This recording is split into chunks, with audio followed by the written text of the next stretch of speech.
Welcome friends. தமிழும் சரஸ்வதியும் இன்றைக்கி எபிசோடில் பார்த்தோம் அப்படின்னா, ராகினி எல்லா கவர்மெண்ட் ஆஃபீஸ்க்குமே போகிறாங்க.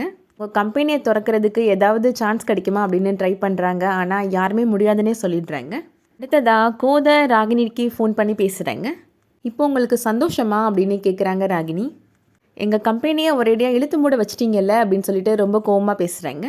அதுக்கு அர்ஜுன் பண்ண தப்புதாம்மா காரணம் அப்படின்னு கோதை சொல்லிட்டுருக்குறாங்க. எங்களுக்கு கிடைக்க வேண்டிய ஆர்டரை நீங்கள் தானே பிடுங்குனீங்க, அதனால தான் எல்லா தப்பும் நடந்துச்சு அப்படின்னு வழக்கம் போல் அர்ஜுனுக்கு சப்போர்ட் பண்ணியே பேசுகிறாங்க ராகினி. உங்கள் மகன் தமிழ் கம்பெனியை மூடினதுனால இன்றைக்கி நான் திறக்கிறதுக்கு ஆஃபீஸாக ஏறி இறங்கிட்டு இருக்கிறேன் அப்படின்னு ராகினி சொல்கிறாங்க. கேட்ட உடனே ரொம்ப சந்தோஷமாக இருக்குமே உங்களுக்கு அப்படின்னு சொல்லிட்டு இருக்கிறாங்க. அர்ஜுன் ஜெயிலில் இருக்கிறாரு, எங்கள் சொத்தை மறுபடியும் எழுதி வாங்கிடலான்னு மட்டும் நினைக்காதீங்க, அது கண்டிப்பாக நடக்காது, இனிமேல் எனக்கு ஃபோன் பண்ணாதீங்க அப்படின்னு சொல்லிட்டு ஃபோனை கட் பண்ணிடுறாங்க ராகினி. ராகினி பேசுனதை நினச்சி ரொம்ப ஃபீல் பண்ணிட்டு இருக்கிறாங்க கோதை. தமிழை கூப்பிட்டு இப்போது கோதை பேசுகிறாங்க. என்னதான் இருந்தாலும் ராகினியோட தங்கச்சிப்பா அவள் ரொம்ப கஷ்டப்பட்டுட்டு இருக்கிறா இப்போது அப்படின்னு சொல்கிறாங்க. கம்பெனி திறக்கிறதுக்காக அவள் ஆஃபீஸாக ஏறி இறங்கிட்டு இருக்கிறாளாம் அப்படின்னு சொல்கிறாங்க. இதனால் பாதிக்கப்படுறது தொழிலாளிகளும் தான், அதனால் உன்னால் முடிஞ்ச உதவி பண்ணுப்பா அந்த கம்பெனி திறக்கிறதுக்கு அப்படின்னு சொல்கிறாங்க கோதை. தமிழ் சொல்கிறாரு, இன்றைக்கி மினிஸ்டரோட ஒரு மீட்டிங் இருக்குமா, கண்டிப்பாக நான் இதை பற்றி பேசுகிறேம்மா அப்படின்னு சொல்கிறாரு. மேக்னா தமிழ் 2 பேருமே இப்போது மினிஸ்டரை பார்த்து பேசுகிறதுக்காக போகிறாங்க. தமிழ் மினிஸ்டருக்கு ரொம்ப நன்றி சொல்கிறாரு. நீங்கள் பண்ண ஹெல்ப்னால தான் எங்களோட மெட்டீரியல் எங்களுக்கு திரும்ப கிடச்சிச்சு சார் அப்படின்னு சொல்கிறாங்க. இதுக்கு நீங்கள் மேக்னா மேடத்துக்கு தான் தேங்க்ஸ் சொல்லணும் அப்படின்னு அந்த மினிஸ்டர் சொல்கிறாரு. உங்கள் கம்பெனியை திறக்கிறதுக்கு லீகலாக என்னெல்லாம் பண்ண முடியுமோ, அர்ஜுன் வாயாலேயே உண்மையை ஒத்துக்க முடியுமோ அது எல்லாமே பண்ணது மேக்னா தான் அப்படின்னு சொல்கிறாங்க. அடுத்ததாக மினிஸ்டர்கிட்ட தமிழ் ஒரு ஹெல்ப் கேட்குறாரு. அர்ஜுனோட கம்பெனியை மறுபடியும் திறக்கிறதுக்கு நீங்கள் தான் சார் ஹெல்ப் பண்ணணும் அப்படின்னு கேட்குறாரு.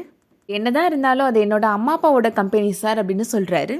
கம்பெனி மூடி இருக்கிறதுனால தொழிலாளர்கள் ரொம்ப பாதிக்கப்படுவாங்க சார் அப்படின்னு சொல்கிறாரு.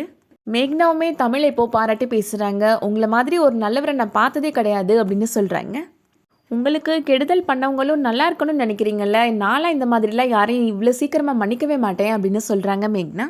மினிஸ்டருமே தமிழ்கிட்ட அந்த கம்பெனியை ஓப்பன் பண்ணுறதுக்கு உதவி பண்ணுறேன் அப்படின்னு சொல்லிடுறாரு. அடுத்ததாக ஒரு வழியாக இப்போ அந்த கம்பெனியுமே ஓப்பன் பண்ணிடுறாங்க. ராகினி நினச்சிக்கிறாங்க அவங்க ஒவ்வொரு கவர்மெண்ட் ஆஃபீஸாக போய் கேட்டதில் தான் அதுக்கு இறக்கப்பட்டு கம்பெனி திறந்துட்டாங்க அப்படின்னு நினச்சிக்கிறாங்க. ராகினி தொழிலாளர்கள் கிட்டக்க சொல்கிறாங்க, இனிமேல் இந்த கம்பெனியோட பொறுப்பை நான் தான் ஏற்றுக்க போகிறேன், நீங்கள் தான் எங்களுக்கு உறுதுணையாக இருக்கணும் அப்படின்னு சொல்கிறாங்க. இது கோதையம்மா தமிழ் சாரோட உழைப்பில் வந்த கம்பெனி, என்றைக்குமே இதை நான் அவங்க கம்பெனியாக தான் பார்ப்போம் அப்படின்னு சொல்கிறாங்க தொழிலாளர்கள். இதை விட்டு நாங்கள் போகணும்னு நினைக்க மாட்டோமா அப்படின்னு சொல்கிறாங்க. அதை கேட்ட ராகினிக்கு ரொம்ப கோபம் வந்துடுது. இது அர்ஜுனோட உழைப்பில் வளர்ந்த கம்பெனி, மற்ற யாரை பற்றியும் இங்கே பேசக்கூடாது அப்படின்னு ரொம்ப கோபமாகவே பேசுகிறாங்க. அடுத்ததாக அர்ஜுனை போய் ஜெயிலில் போய் மீட் பண்ணி கம்பெனி திறந்த விஷயத்தை பற்றி சொல்கிறாங்க ராகினி. இந்த கம்பெனியை நான் எப்படி எடுத்து நடத்த போகிறேன்னு எனக்கு ரொம்ப பயமாக இருக்குன்ற மாதிரி ராகினி சொல்கிறாங்க. உன்னால் கண்டிப்பாக நடத்த முடியும் ராகினி அப்படின்னு சொல்லிட்டு அர்ஜுனுமே சொல்லிட்டு இருக்கிறாரு. அர்ஜுன் அவரோட மாமாட்ட சொல்லிட்டு இருக்கிறாரு, கண்டிப்பாக இந்த கம்பெனி திறந்ததில் தமிழோட பங்குமே இருக்குன்னு எனக்கு தோணுது அப்படின்னு சொல்கிறாரு. அவர் ஏதாவது பெரிய இடத்துல போய் பார்த்து பேசி திறக்க வச்சிருப்பாரு, அவங்க அம்மா கம்பெனியாச்சே எப்படி மூட வைப்பாரு அப்படின்னு சொல்கிறாரு அர்ஜுன். இதுக்கு காரணம் தமிழ் தான்றதா ராகினிட்டு போய் தமிழ் சொல்லிடுவாரா அப்படின்னு கேட்குறாரு அர்ஜுனோட மாமா. அப்படி தமிழ் போய் சொன்னாலும் ராகினி கண்டிப்பாக நம்ப மாட்டா அப்படின்னு சொல்லிட்டு இருக்கிறாரு அர்ஜுன்.